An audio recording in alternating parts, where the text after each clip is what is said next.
When you were younger, did you ever try to build your own crystal sets or? Oh, yes, I built crystal sets. In fact, that's what happened. I got in with the neighbors and made crystal sets for them. We built antennas. My brother was a better climber than I was, so he put up the antennas. But I did fool around with the cat's whiskers and wind the coils on the old oatmeal boxes and so forth. And we came several things and made our own variometers and other things. And then my brother, after he got out of high school, he went to a radio school, mainly for commercial operators, but it was all they had in those days for training in radio. And so we set up our own ham station in Alameda, 6CRM. It was before they even put the W's and K's before it. It was just 6CRM. What was the first time that you heard voiced on the radio? Can you describe that? The first voice I heard on the radio, distinct, was my brother's when I built microphones too, by the way. And microphones like detective shoes. Today they're called bugs, but in those days we just called them a microphone.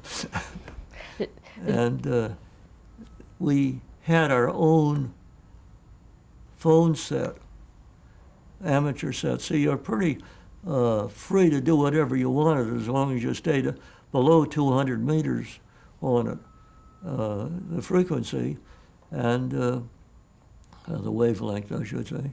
You said that the first voice you heard over the radio was your brother's. Well, the first voice I heard was, there was a sergeant at the Presidio in San Francisco that had an amateur station, and he was using voice. And I heard his was the first one. Then, from Avalon to the shore, they had a radio telephone there. And if you tuned in right, you could hear all the conversations going back and forth. And that was one of the first ones. It wasn't supposed to be a broadcast station. It was just a private telephone lines that they'd set up from Avalon. Did you ever think about adding sight to sound when you were young? I didn't too much because that sort of caught up with me at that time. I mean, the deal of sound in itself, there was so much to perfect in that. It kept you pretty busy along that line.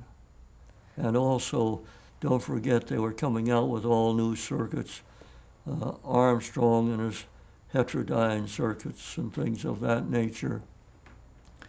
And you had all that, and then I was working while I was going to high school. Well, let's see, graduated in 27, so that'll make it 23. I went into high school, and all that time, while I was in high school, I was radio repairing.